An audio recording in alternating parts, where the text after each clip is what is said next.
Before the world knew the name Genghis Khan, the Mongolian steppe had no single ruler. Within a generation, armies born here would threaten kingdoms thousands of kilometers beyond this horizon. But nothing about their beginnings suggested that such an empire was inevitable. The story ends with a great assembly, one ruler, and a new political center. To understand how that happened, we have to return to a family the steppe had abandoned. In the late 12th century, her Ilun was fighting to keep her children alive.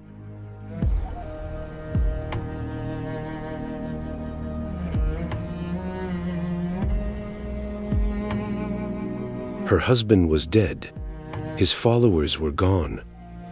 The family had almost nothing.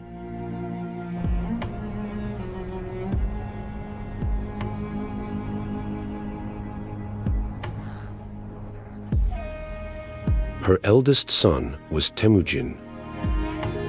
History would give him another name. At that moment, he was not a conqueror, a Khan, or even an important boy.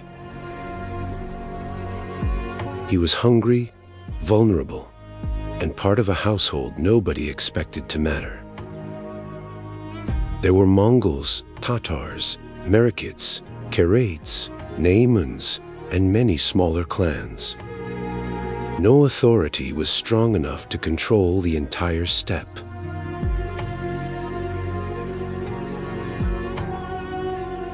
The steppe was not a nation. It was a network of personal loyalties.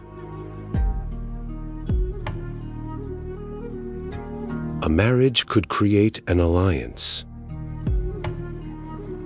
A stolen herd could begin a war.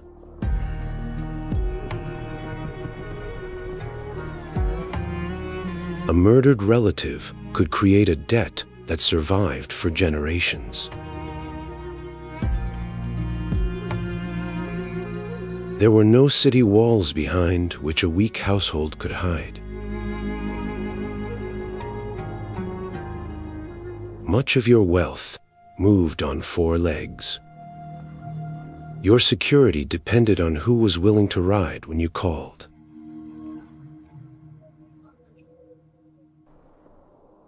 A leader ruled because followers believed he could protect them and reward success. When they stopped believing, they could simply leave. That was the political world Temujin inherited.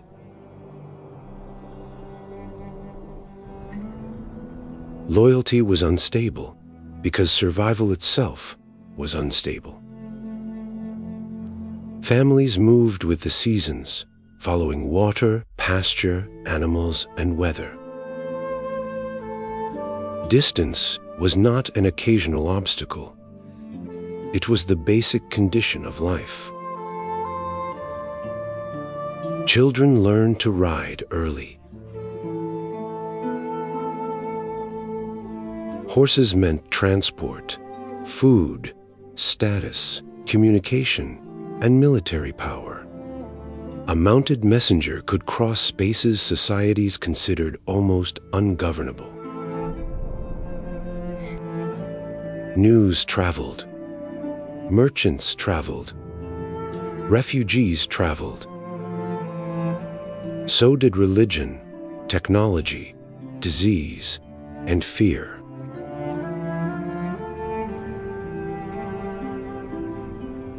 To outsiders, the steppe could appear empty. It was not empty. It was connected.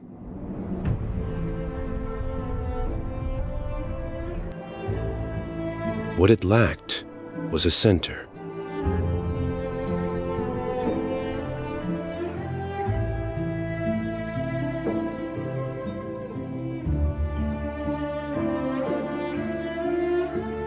According to Mongol tradition, Tatars poisoned him while Temujin was still a boy. Whatever the precise circumstances, Yasuge died.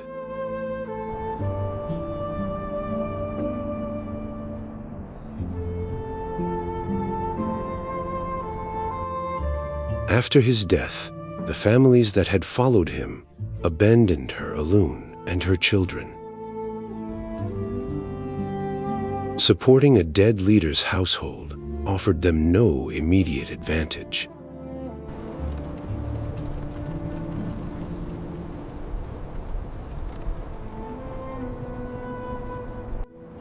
Weakness attracted hunger.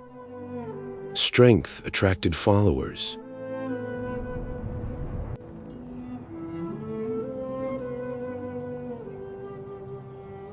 The family was left behind.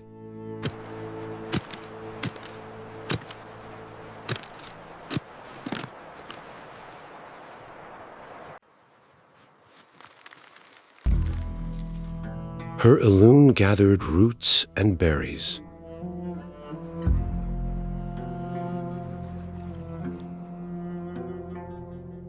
She caught fish. She protected the small herd that remained.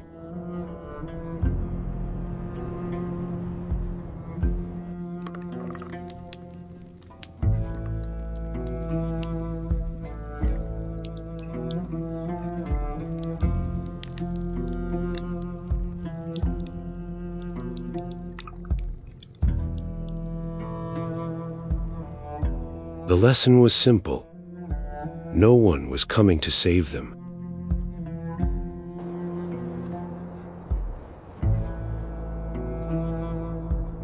Temujin learned it well. He also learned that blood alone did not guarantee loyalty. His father's followers had shared clan obligations and still walked away. That memory would shape the political order he later built.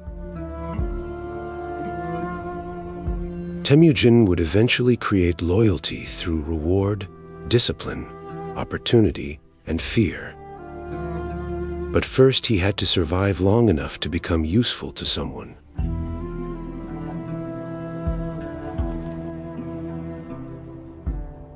On the steppe, one person could not survive alone.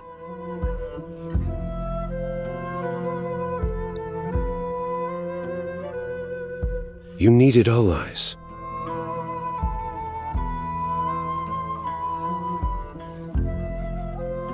A wife's family. A powerful patron could provide protection, influence, and survival.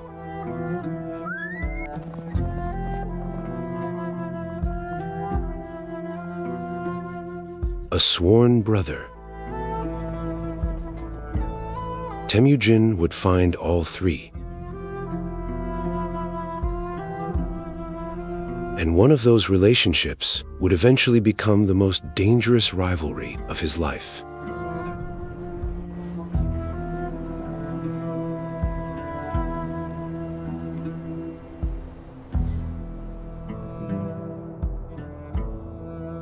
Temujin married Börte.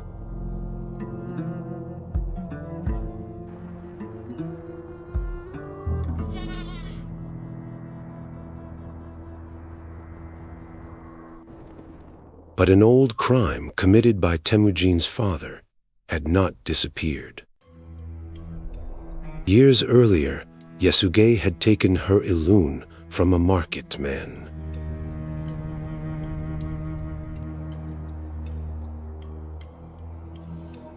Now the debt returned to the next generation.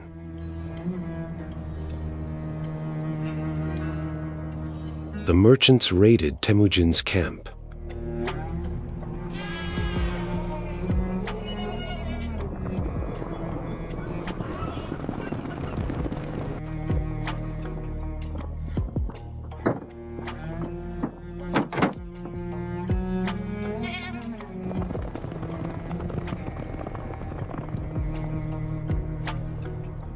They took Börte.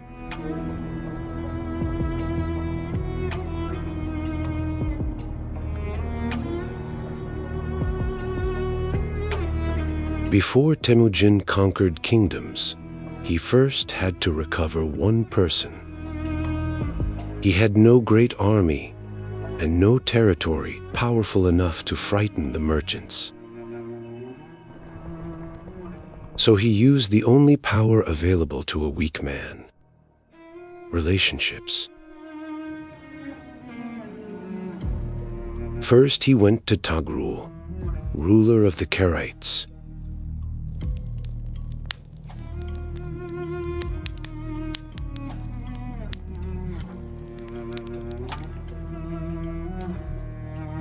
Toghrul had once been the sworn brother of Temujin's father.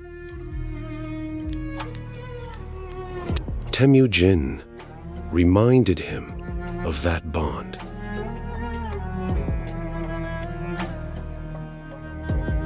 The old relationship became military support.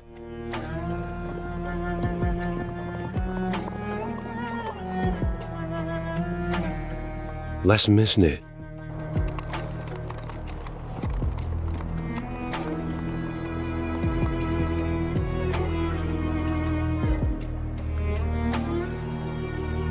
Jamugha was his Anda, his sworn brother.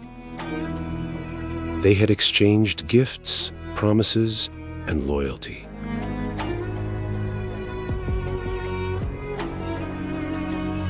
Now Temujin, Toghrul and Jamugha brought their forces together. The alliance was about to prove that relationships could be converted directly into power.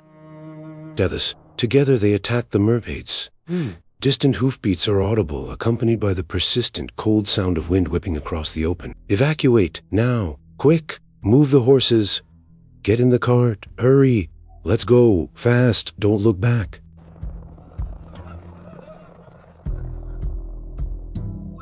The market force broke.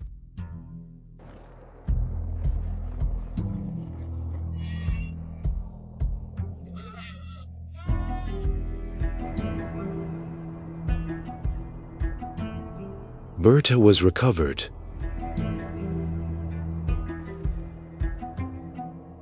The alliance had worked. For a time,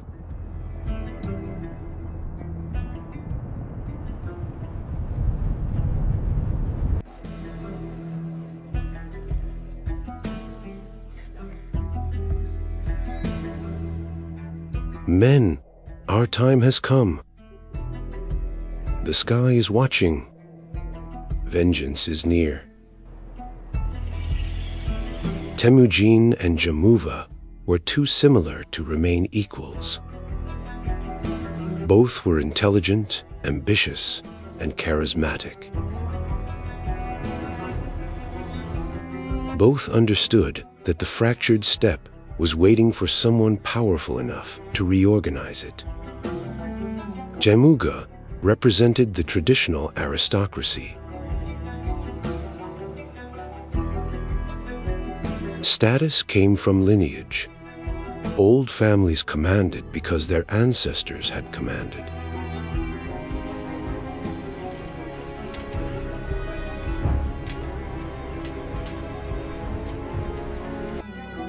Temujin offered something more dangerous: advancement based on usefulness. A capable man could rise above an incompetent noble.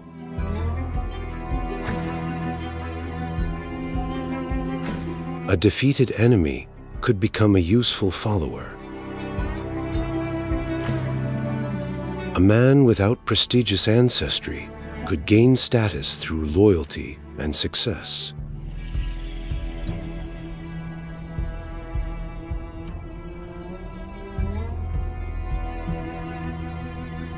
This was not equality.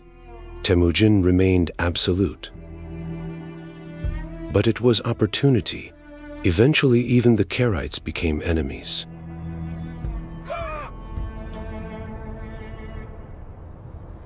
The traditional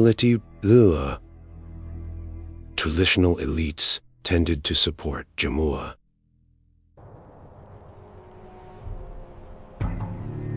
The dispossessed increasingly came to Temujin. Men from broken clans came. Families whose leaders had failed them came. Warriors with talent, but no birthright came.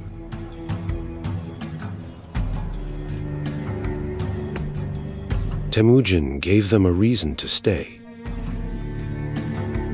Serve well and rise.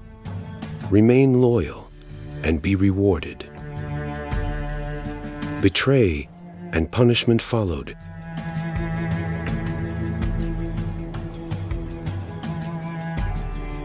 His camp became more than another tribal coalition. It was becoming an alternative political system.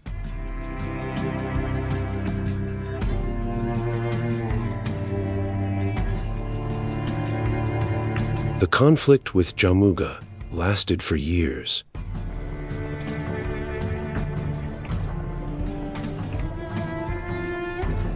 There were victories,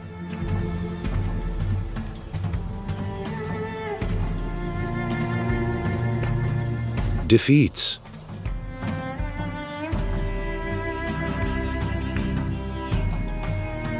reconciliations, and fresh betrayals.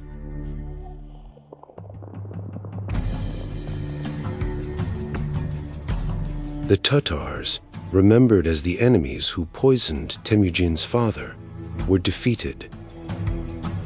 Another rival disappeared.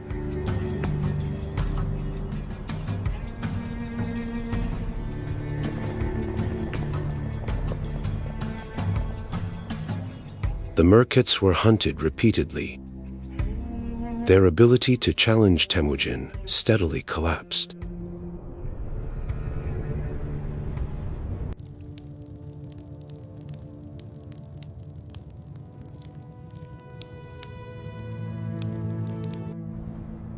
Eventually, even the Kereits became enemies.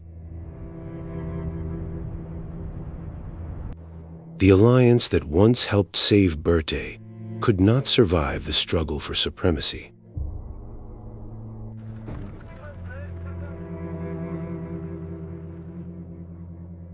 Then came the Naimans. They too fell.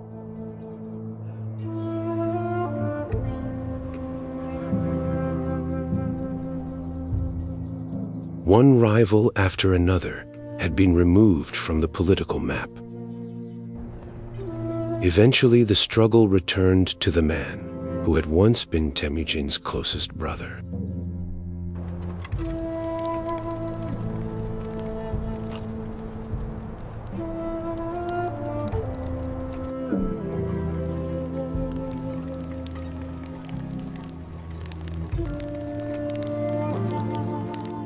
Jamugha was captured not by Temujin, but by Jamugha's own followers. They brought their leader to his former brother, apparently expecting reward.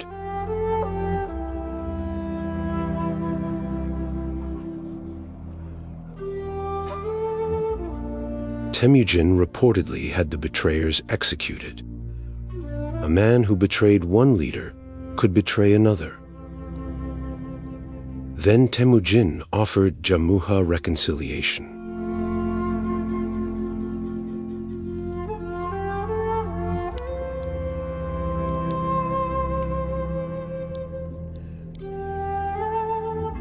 The sources say Jamugha refused. There could not be two suns in one sky. Later accounts say he requested a noble death without the spilling of blood. They also say Temujin mourned him.